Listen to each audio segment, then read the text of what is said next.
It's time to dream his dreams. It's time to think his thoughts, to adjust our values to what he values. We sometimes become satisfied with mirroring something that's similar, but it's not the same. He said that you would ensure salvation for yourself and for everyone who hears you talk.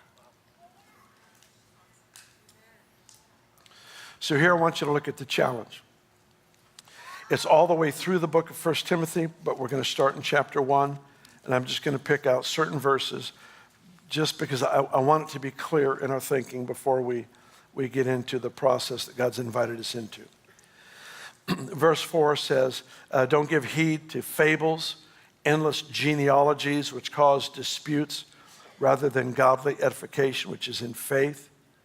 Verse 5, the purpose of the commandment is love from a pure heart, good conscience, sincere faith, which some, having strayed, have turned aside to idle talk.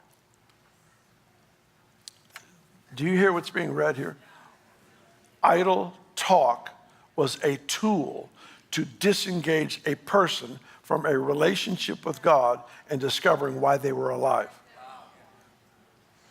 Meaningless conversation. I'm not saying we don't play around and talk about the weather. We're talking about values that change the affection of the heart, the target of the affection of the heart.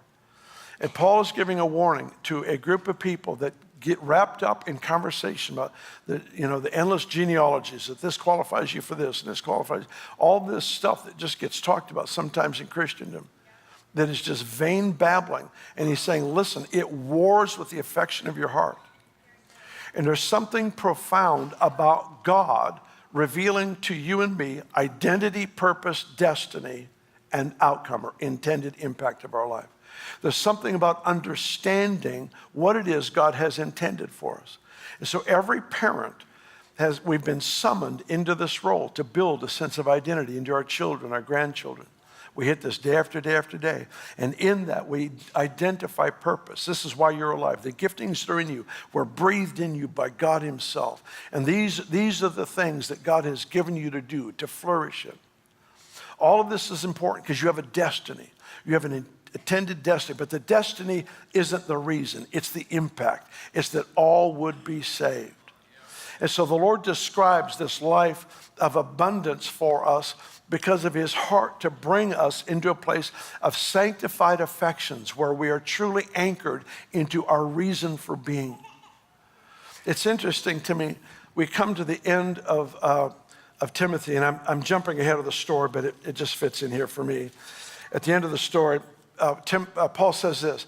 He says, command those who are rich in this present age not to be haughty, nor trust in uncertain riches, but instead in the living God, who richly gives us all things to enjoy. Interesting verse. So let's walk through it. He says, tell those who are wealthy not to set their affections on the uncertainty of riches. It's unstable. It's not worthy of their affections. Their trust needs to be in God himself. And then it says, who richly gives us all things to be enjoyed. So it wasn't a statement to drive us to poverty.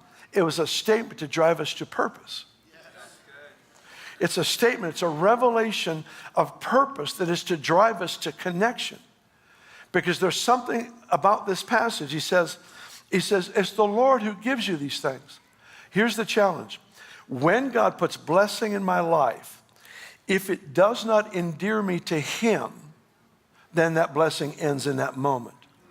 But when it endears me to him, in other words, I see this as coming from his hand, from his favor in my life. My affection for him increases. My devotion for him becomes more refined and focused. What happens is I'm drawn to him from the blessing.